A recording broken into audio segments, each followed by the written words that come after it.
Hey y'all, it's Brijin. I'm the museum stitcher here on Flosstube and also over on Instagram and on Ravelry. Today is Sunday, October 15th, and welcome to my channel. For those of you that are returning, I'm so glad to have you back. And for those of you who are new here, I am your friendly neighborhood museum professional who cross-stitches in literally all of her spare time. And this is my little corner of the internet where I talk about my crafts, including primarily cross-stitch, but today I've actually got some knitting to share and some quilting, which is exciting because I haven't really talked about my quilting on this channel yet, just because I've been kind of having a little bit of a sabbatical with it myself, but it is coming back full force this month and I'm really excited to share what I have going on with you. So I really hope that you like what you see and that you stick around and give this video a like and subscribe. And thanks for joining the crew over here at the Museum Stitcher. Yeah, so that being said, I've got a lot to share with you guys today. I actually don't think I have any books though, which is kind of surprising for me. But I do have a podcast that I want to tell you guys about, so that'll be at the very end. So before we get into all of the crafty goodness, I figured I'd give you guys a little bit of a life update, and we're going to do everybody's new favorite segment, Brijin's Quilt Corner. So let's talk about the quilt behind me. If you watched my last video, it's the same one, but if you're new here, this is actually a quilt. I've started using quilts as my backgrounds in my videos, just because I like it. It looks clean, it looks cool, and it's another crafty thing to show off. So this quilt is actually a quilt that was made by my late grandmother, Hilda, and it was made originally for my late aunt, but I inherited the quilt and it used to be my bedspread and now it's just an accent quilt. But it's this lovely around the world quilt, which if you are a quilter and you're looking for a fun around the world quilt to join, I believe Elizabeth over at Elizabeth Ann Can Stitch is doing an around the world quilt along, so you could make a quilt that looks like this and kind of learn the techniques that go behind it. It's a really easy strip pieced quilt that gives a really cool complicated looking effect even though you didn't individually place all of these squares. So I just thought I would throw that out there. Go check out her channel. Obviously she's amazing. We all want to be her, but it's another around the world quilt. So I'm going to keep this one for a few more videos. Actually, you know what? No, it's going to change next week, but I wanted to pull this one out again. So that's Brijin's Quilt Corner. So as far as what's going on with me, I got into StitchCon. So for those of you who don't know, StitchCon is a big, huge cross-stitch convention. It's basically the Comic-Con for cross-stitchers that happens in Ohio at Keepsakes Cross Stitch every year. And I signed up to go and I got in, and I'm going to be going to weekend A, so let me know below. Are you going to StitchCon? Are you going to weekend A, weekend B? I know a few of my favorite Flosstubers are going to be at weekend B, and I'm really sad that I'm going to miss seeing them. But I'm really excited, and I only have to wait like 8 more months because it's not until next June. But anyway, I'm going to StitchCon. And I'm really excited about it. So that was probably the biggest thing. Other than that, I did have another exhibit open at work, so been busy there, and we had a special fundraising event and stuff like that. So it has been a pretty busy work week, or work 2 weeks, because it's been 2 weeks since I've seen you last. But if I'm not mistaken, that is it on the personal side of things, and let's get into some stitchy goodness. So I didn't finish anything, and I didn't fully finish anything. Although I do have my Hello from Liz Mathews Quaker Pumpkins. I finished it like 6 months ago by now, and I haven't fully finished it yet, even though I have the custom frame. So it is my goal to get that done in the next 2 weeks because I'd like to display it a little bit for this fall season before the timing for that is a little off, and it's such a cool piece. So I'm hoping to have that as a fully finish in my next one. We will see. And I didn't finish anything, so, but I did start something. And it's been, I didn't have a new start in my last video, which I think is really impressive for me. I generally have a lot of new starts all the time, and I haven't had one. So, but this one, I believe you'll understand why when I show it to you, because I had to start this. And I started it with my friend Megan, the Seattle Stitcher, and Alexis at Alexis My Amazing World is going to be starting it too, but she's fancy and she's off on cruises and stuff, so she hasn't started it yet, but I will pop in a picture of what that looks like here. And I started this not yesterday Saturday, but the Saturday before, so I've had about a week to work on this, and this is where I've gotten. I love this piece.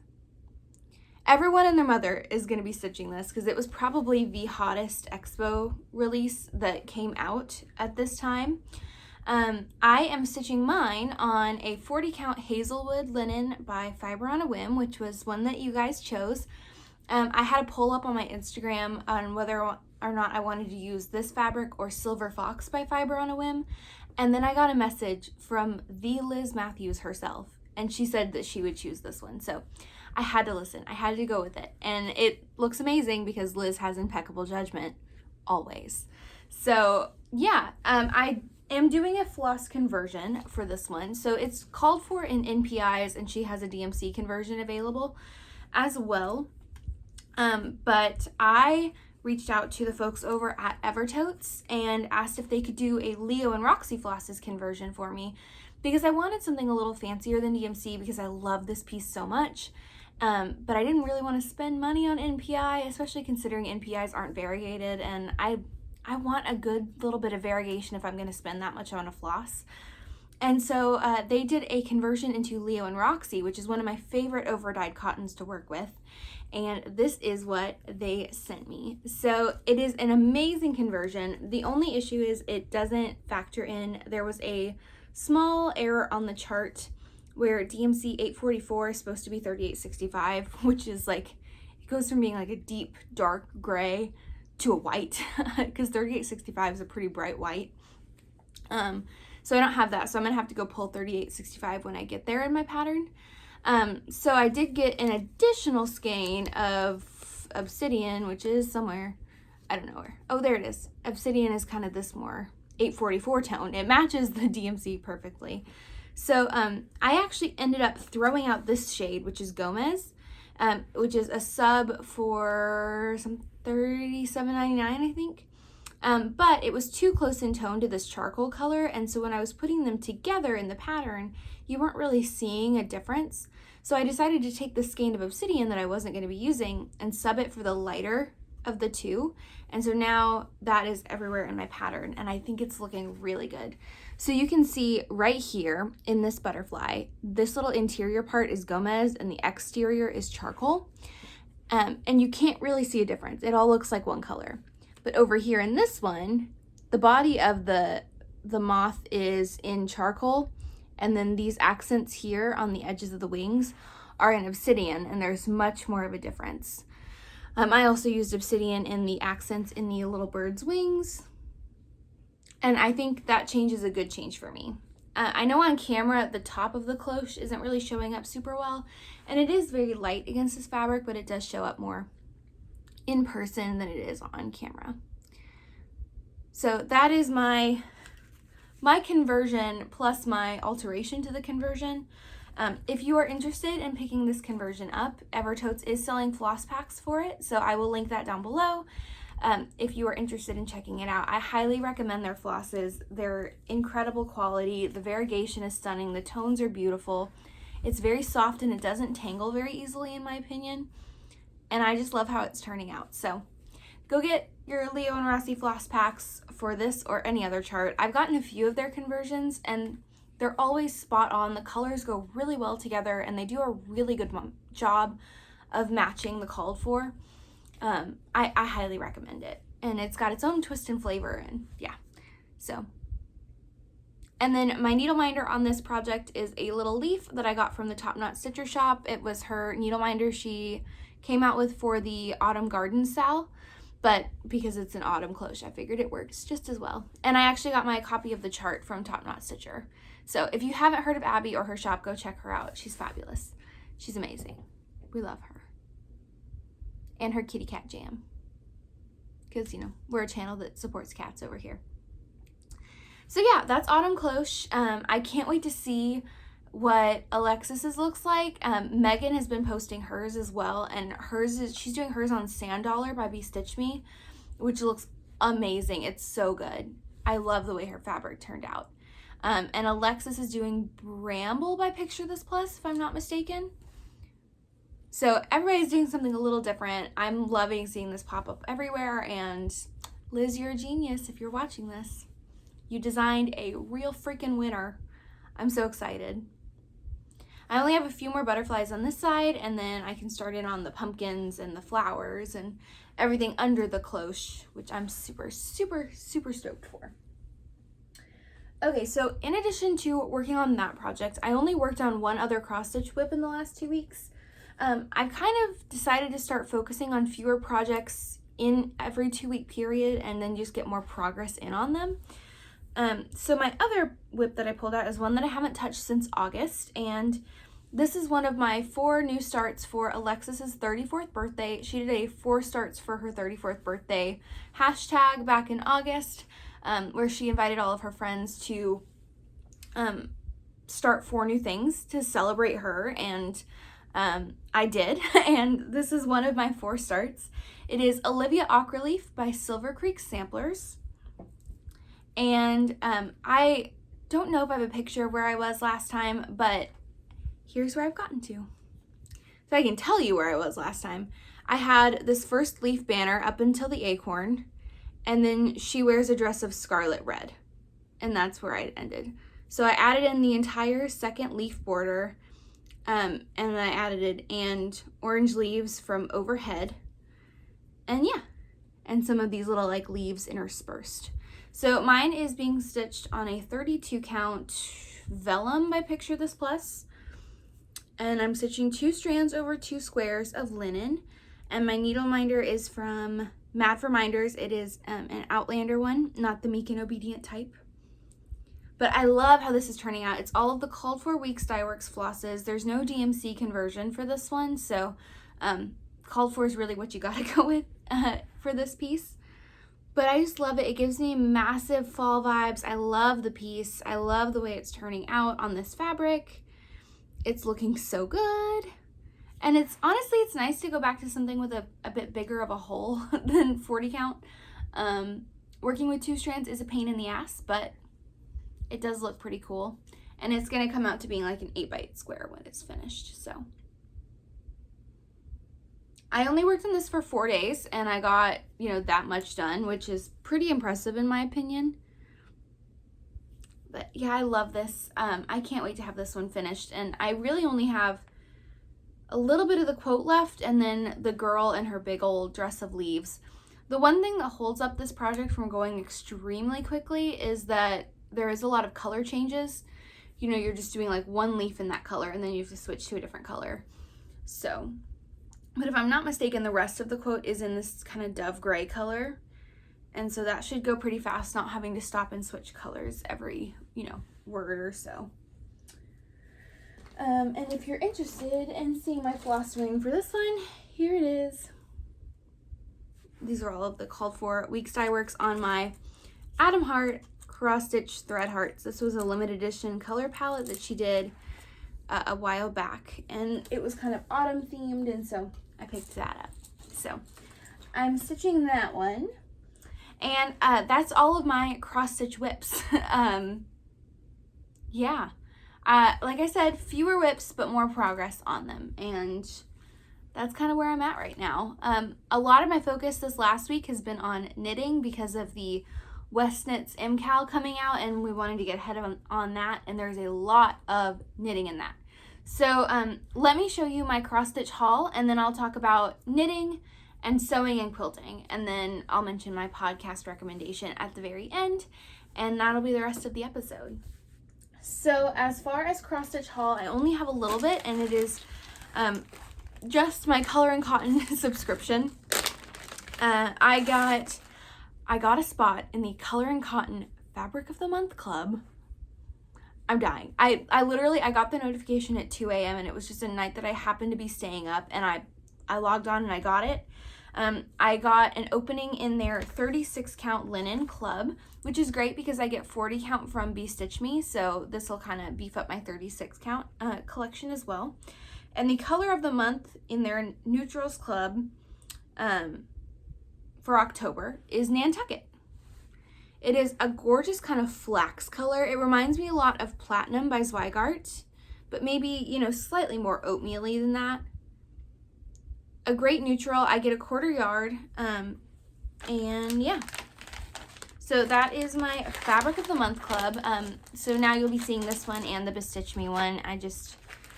Getting in that color and cotton one is so difficult, and when it happened, nothing was gonna stop me from getting in there. So I also got my Thread Club from Color and Cotton because they all ship together. And I have their 3 skeins of their Classic Collection and 3 skeins of Primitive Neutral.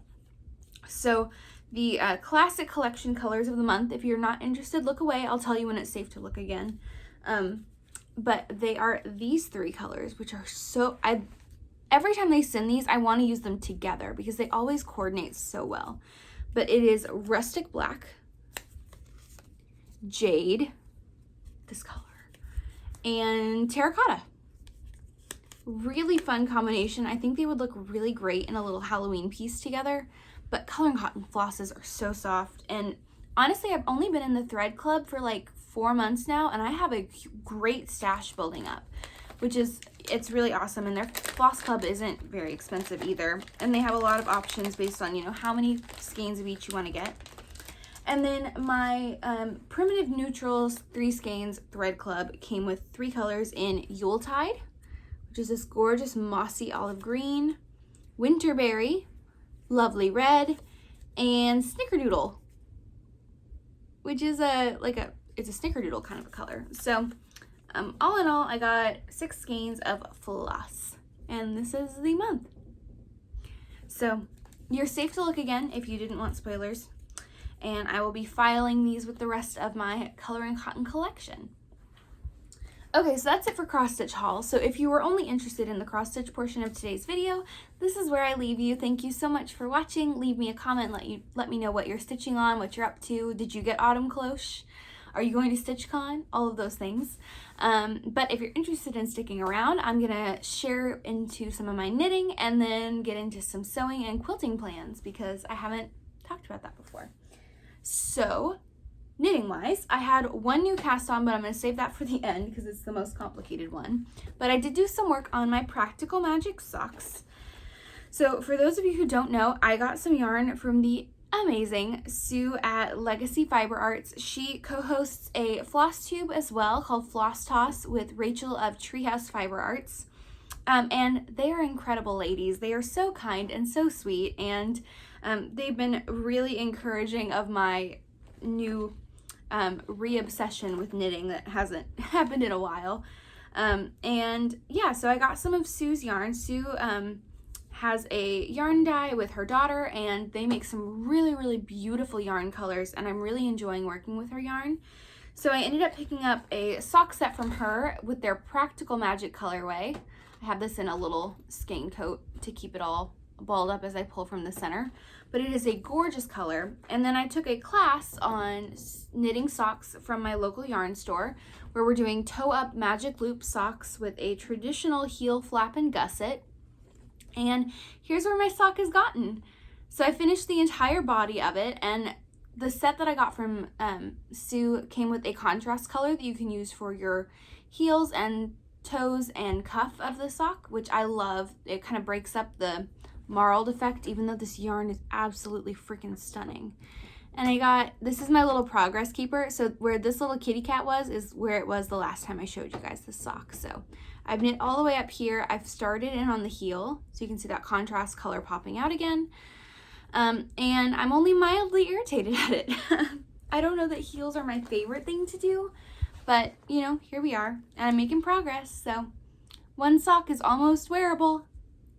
And once it gets to, once the heel flap is done, it's just literally knitting the cuff, which is super easy, and then doing a rib and casting off. So yeah, that's where my socks are. So I hope that is interesting. My second sock hasn't seen any more action because the WestKnits MKAL is kind of taken over, and I haven't really wanted to focus on my socks for the last week. But I also did do some work on my WestKnits Slipstravaganza, which was their mystery stitch along for 2020, if I'm not mistaken. So I started this a few weeks ago just to kind of get used to what a WestKnits MKAL looks like, what a WestKnits shawl knits up like. And the last time I showed you guys, I had just finished section 1, which is the honeycombs. I'll throw a picture of what the finished pattern looks like here. But I've almost finished with section 2. Okay, so this is kind of hard to show. I don't know how you knitters, like people with knitting podcasts, just show knits all the time, because it's really hard to share knitting progress when they're on the needles. So where is it? I have a progress keeper here. So right here, I just picked up all these stitches on the edges of the honeycombs the last time I showed this to you. And so I've gone in and folded out all of these little column stacked situations right here. And it is growing out. I think I have 10 more rows in this section, and then I will be moving on to this kind of color blocked section that lays underneath of it. But I'm making really good progress on this. I'm using a variety of different yarns from a variety of different dyers for this piece, including a few fingering weight yarns from my local yarn store. This cream and dark brown color are from them. This blue was a gift from my friend Megan, the Seattle stitcher, who, if you haven't heard of by now, what are you doing? But she gifted me 2 balls of this lovely blue wool, and I wanted to make it the main color of my shawl. And then this orange color is an exclusive colorway by Madeline Tosh that is sold at my local yarn store called California Poppy. So it is turning out really lovely, and I can't believe I've actually knit this. Like, it looks so complicated. I can't believe I did it. But I did! So that is Slipstravaganza. And then once the new one came out, Slipstravaganza also took a backseat. So my final knitting project is the Twists and Turns MKAL for 2022. It is a mystery knit along. I don't know what the full thing is going to look like yet. Nobody does except for Stephen West and his test knitters. But if you don't want spoilers for what this looks like, feel free to pop out for a second. I'll let you know when I'm done talking about it. But I actually purchased 2 different colorways from 2 different dyers for this project, because I didn't know which one I would be drawn to, which one I would want to do, and one of them was Fandom themed, so I literally could not resist. So I decided to table my Agate Dawn collection that I got from Stephen and Penelope, which is the store that Stephen West of WestKnits runs. I love this colorway, but I wanted to focus in on my Fandom one for the actual MKAL period, even though I know I'm never going to be caught up. So I purchased the Surreal set, which is inspired by A Court of Thorns and Roses, and it was dyed by Emily at Fangirl Fibers. Her yarn is awesome too. I got her not the 80/20, but just the regular 100% wool singles, and it came with 2 balls each of the 2 main colors of the shawl, and then 1 ball of the contrast color. And she dyed this lovely dark blue purple called High Lord. I imagine when she dyed this, she was thinking, what would Rhysand's eyes look like? And this is it. This lighter blue, which I'm using as my contrast color, High Lord is the main color, obviously. Rhysand is always going to be the main. And then the Surreal is this light blue with these kind of gray flecks in it. Lovely. And then my contrast color is this lovely chartreuse called Prithian. So, I mean, if you name yarn after books I love, I will buy it. I have no chill. So I'm doing mine with those colors, and then it came with an exclusive little bag that has the Surreal Tea Company printed on it. It says hot or cold, always fresh. And I love this. I hate this bag, but I love this print, so I'm actually going to be cutting this up and sewing it into a new knitting bag in the style of my other drawstring bags that I've made. This is one that I've made. It's inspired by a Can Do Crafts pattern. And I have some Akatar themed fabrics that I purchased to accent this with that I'll show you in a minute. But so it came with this, and then it came with a progress marker as well, that I'll show you when I pull out the project, which is now. So I am almost halfway through section 1, clue 1 of this shawl, which is this awesomely complicated braided chevron stripe. And here is where I'm at. So you can see I'm using High Lord, which is this dark blue purple, and the Surreal. The contrast color has not come up in this section yet so far. And there is the exclusive little stitch keeper, which is the same Surreal Tico. But isn't this so cool? So what you actually do is you knit these little ladders separately of all of the rest of your stitching, like this. And then you just braid them through like you're crocheting almost. And it makes this really cool braided stripe that pops off of the edge of your work. It's very 3D. It makes it look very complicated when it's really not. I mean, the shaping of these chevrons was a little much, but now that I'm just in the regular pattern repeats, yes, it's taking forever, but it's also getting more mindless as I'm going. And it looks so graphic and so cool. So this will actually be the top of it. Clue 2 was released this week, but obviously, I've been knitting on this almost every day and I'm only halfway. It's a lot of knitting for this first section. But the next section came out that's got some really cool cabling and some short rows, and can't wait to get there. But I love this. I'm so happy with it. I really can't wait to see what the rest of the shawl looks like. Hopefully it turns out good. There are some WestKnits shawls that I'm really not drawn to, and I'm hoping this won't be one of them because, again, I have a whole nother colorway that I was planning on doing this again in a new set of colors. It's more of a red and cream shawl with some light blue teal accenting, and yeah.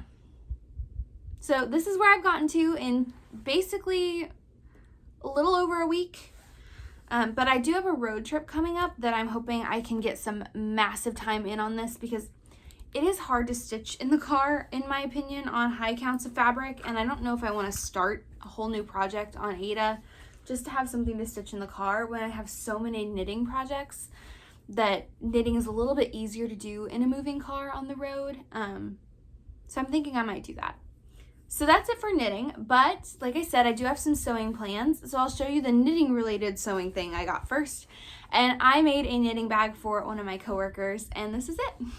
So this is a modification of my favorite Can Do Crafts drawstring project bag that I've made like 4 of at this point.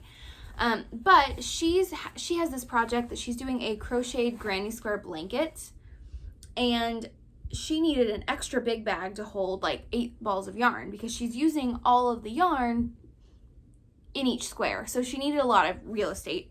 And this is the largest size of the Can Do Crafts pattern. It holds 5 balls of yarn, and it's pretty much a great thing for a larger shawl. Or I have a sweater for my mom in one of these. So it's really good for that kind of stuff, but it won't hold an entire crocheted blanket worth of yarn. And because of the way she's doing it, you kind of need all of the yarn for the entire blanket at once. So I actually did some custom math and enlarged the pattern myself and just used the construction of the bag with my own measurements, and it worked out great. I would make this bottom piece a little bit larger and detract from the main fabric when I'm doing this in the future. But she picked out all the fabrics and bought them. She has this lovely bee print on the interior, and then I just threw in all of her scraps for her. I probably should have used I used an interfacing on the exterior fabric, but I probably should have interfaced the lining as well, considering it is so big. It's really floppy, and I wouldn't necessarily want it to be that floppy all the time. But yeah, so custom sized and extra large version. So Megan, I know you wanted to make a really big knitting bag, and if you want my measurements for this, you can make this, girl. It's so easy. So let me know. But yeah, extra large drawstring crochet bag with a lot of pockets. I've got like 10 pockets on the interior, I think, because I got 4 on this side, and they're all slip pockets. But yeah, so I finished that. That was another sewing thing I did. I don't have any other finished sewing things, but I do have some fabric haul and some quilty plans. So I also got all of the fabrics cut for my next quilt, which is all going to slip off of this design board. But you can see this collection is very 70s inspired. It's Gloria by Maureen McCracknell for Art Gallery Fabrics, and I've been sitting on a half-yard bundle of this. I'm going to be making the Cottonwoods quilt, which I'll throw a picture up here. by Liza Taylor Handmade, if I'm not mistaken. This quilt is really cool because it's very large blocks, so the cutting only took like a day, and it's pretty much almost fully assembled. The one thing that's going to take more time is there are 12 English paper pieced flowers that accent this quilt that you applique on top of the blocks. And English paper piecing, if you're not familiar, it's a process of sewing together hexagons by hand. So there is some hand sewing involved in this quilt, but it's kind of cool. So I have everything cut out. I just need to make my hexies and do my English paper piecing, which should only take about a week.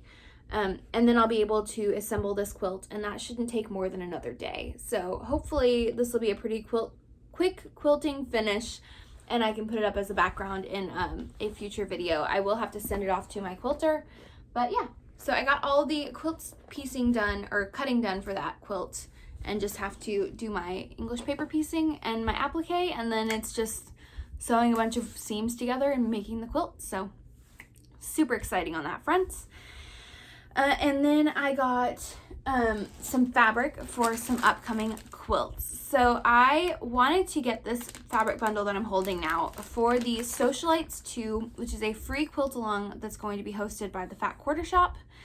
I participated in Socialites 1 and I finished a quilt for that. That'll be my background in my next video. So if you're interested in seeing that, I think 2 videos ago, I used that quilt as a background. But that quilt was really easy because Kimberly films a video tutorial of each block every week as it comes out.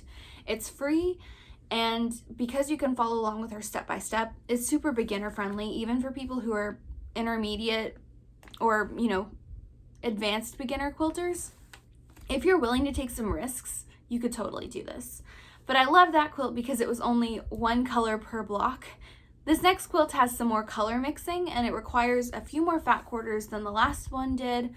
So I did some time, spent a lot of effort doing a lot of research on which fabrics I wanted to use for the upcoming Socialites 2, which starts next week. And I found this bundle and I fell in love with it, but it doesn't have enough fat quarters, so I couldn't make it work for this quilt. However, I made it work for a different quilt pattern I have in my stash. So without further ado, this is the bundle. It is a special designed art gallery fabrics bundle that I guess the Fat Quarter Shop does a club where they ship out some art gallery fabric bundles every quarter. It's like a quarterly club. And this bundle has fabrics pulled from Shine On by Sharon Holland, Season and Spice, Angles Flight Path by Jessica something, and Nectarine Fusion. It's a really interesting bundle. I wouldn't think to put these like plummy colors along with this like bright ass coral and red and this kind of mustardy yellow. Like, it's a really interesting bundle, and this is my background. But I did find a quilt pattern in my stash. This is the Origami Quilt by Chelsea Stratton of Chelsea Stratton Designs. And it is a huge ass quilt. So each one of these blocks for this quilt is 18 inches square, which is massive. But each block only requires 1 fat quarter. So I'll be able to use every single fat quarter from this bundle and kind of make this a really cool graphic large quilt. It's gonna be like 81 inches square. So yeah, so I got the background and I got the bundle for that. So yeah, even if you like a fabric line and you can't make it work for the quilt you're wanting, you can always make it work for a different quilt. So that's the lesson with this one.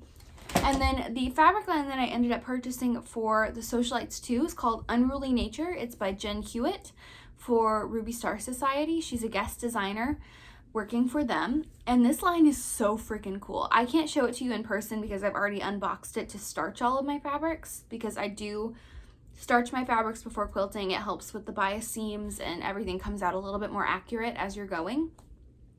So I've already starched it, so it's kind of all a big hot mess, but this line is really cool. I added in a few half yards of some speckled prints from Ruby Star Society that coordinate with the bundle. But yeah, it's got some really, really cool prints, and I can't wait to see how that turns out. I'll be showing you my start on that Socialites 2 quilt as we go. So excited. I'm so excited.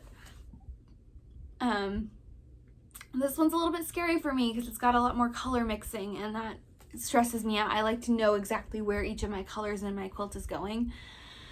And it stresses me out that I'm going to use too much pink or not enough blue or, you know, all of these kinds of things. But I'm going to do it. It's going to be fun. And let me know if you're going to join in. Or if you haven't heard of Socialites, go check out the first one. It's a completely free quilt along. You only need 18 fat quarters and some background. I would recommend using the largest size of blocks if you are a beginner. I did the 9-inch. She offers them in 3-inch, 6-inch, and 9-inch every week. I did the 9-inch blocks last time, and it was pretty easy to follow along with. 9 inches sounds big. It's not, especially when you have, you know, 4 rows of individual blocks that you're sewing into one block. So yeah, I would do the largest size. I'm going to attempt to do the 6-inch blocks this year, just because I'm up for a challenge. So yeah. So that is all of my quilty plans, but I did get a few more things of fabric. So if you're interested in Fandom fabric, I went on Spoonflower to get some fabrics for my surreal twists and turns to make this into a bag that's a little bit more useful for me than a tote bag is. So I wanted to get some A Court of Thorns and Roses themed fabrics for that. And I ended up grabbing this one, which is a small print of the Night Court insignia. I got a yard of this one. I'm fairly sure I'm going to use it for the cord channel that goes across where you pull your drawstrings, and maybe some other accents. I got this one, which is a beautiful kind of purpley night sky situation for the lining of the bag. I got this print. I don't know what I'm going to do with it yet, but it says, train like an Illyrian warrior. And because I am a Cassian girly, this is what I got. I know those of you who are an As girl, you're going to come for me for that one, but Cassian all the way. I'm a Cassian girl. So, even though I don't work out, that's what I got. And then I grabbed a fat quarter of this kind of large print of the Night Court insignia that says, "To the stars who listen and the dreams that are answered." I grabbed this one. I'm not quite sure what I'm going to do with it, but I figured, you know, even if I don't use this in my knitting bag, I'm going to turn this into a vinyl front project bag for a cross stitch, because I need some more ACOTAR stuff in my life. And Spoonflower is the place to go if you want a specific fabric. And then while I was there, I saw this really cool book themed fabric, so I grabbed a yard of this as well. It's got these kind of cool spine up books and then, you know, stuff in front of it, but I thought it was a cool fabric line, so grabbed a yard of that as well to make either a knitting bag or a project bag for a cross stitch. So, oh, and then I grabbed a yard of this really cool Outlander themed fabric because Spoonflower was having a sale. I thought it was really neat. It's got, you know, the little crest. It's got the dragonfly and amber, Jamie on a horse, Claire and Jamie, the Craig Nadoon, her wedding ring, a thistle, Celtic cross thistle. I don't know. I have some other like plaid Outlander themed plaids in my fabric stash that I figure I could use for the lining and accents. So look out for an Outlander bag or several Outlander bags in the future because I have no chill, and my two favorite franchises are A Court of Thorns and Roses and Outlander. So I had to get some fabrics for that. So okay, that's everything quilty wise. So I'm gonna have some more quilt stuff to show you guys in my next one because I'm gonna be doing that English paper piecing, and I'll have my first block, if not 2 blocks, of Socialites 2 finished, and I'll be able to show you that fabric more in depth. But it is pretty true to the pictures. Fat Quarter Shop does a really good job with that. So I do have a podcast I want to share. Like I said, I haven't really been reading this week. It's been wild. But I did start listening to a podcast. My mother is obsessed with the podcast Morbid, and the 2 ladies who run that podcast started a new podcast where they are rewatching Buffy the Vampire Slayer and doing a rewatch podcast where every week they watch an episode and talk about it. And I'm doing a Buffy the Vampire Slayer rewatch with my bonus sister who has never seen the show before. Every Sunday she comes over and we watch some. And so I've been really enjoying doing my rewatch and then listening to them talk about it. So if you're a Buffy fan or you were looking to rewatch Buffy or watch it for the first time, highly recommend this podcast. It's called The Rewatcher. I'll throw up the cover art here. I listen through Spotify. myself, but I'm really, really enjoying it. It's a really fun podcast, and if you're a Buffy the Vampire Slayer fan, which you guys know because I've showed my Buffy kit that I got from Forbidden Fiber Co. before, I am Team Angel forever, okay? So if you're still watching at this point and you're a Buffy fan, let me know. Team Angel, Team Spike, and I can just know that you're wrong if you're Team Spike. But anyway, yeah, so I've been listening to that podcast. I'm caught up. There's only like 3 episodes out so far. They're not super far into their rewatch, and neither am I. So yeah, I don't have anything else to share. If you have some other cool rewatching podcasts, or I don't really listen to true crime, that's not really my jam, but if you have any other kinds of podcasts that you like, or tell me what you're reading, if you've made it this far in the video, leave me a comment with let's do a margarita emoji. I'm feeling that because, again, it's Sunday and we go get Mexican food on Sundays in this house. So yeah, leave me a margarita emoji if you have made it this far in the video. I am so thankful for you guys, and I love talking to you about my crafts. It's a huge outlet for me, and I'm so thankful for your support and for you watching, and I love you all, and I hope you have the best week that's available to you, and I will see you in 2 weeks, right before I leave for my road trip. And yeah, so have a great rest of your 2 weeks, and I will see you in my next one. Bye, y'all.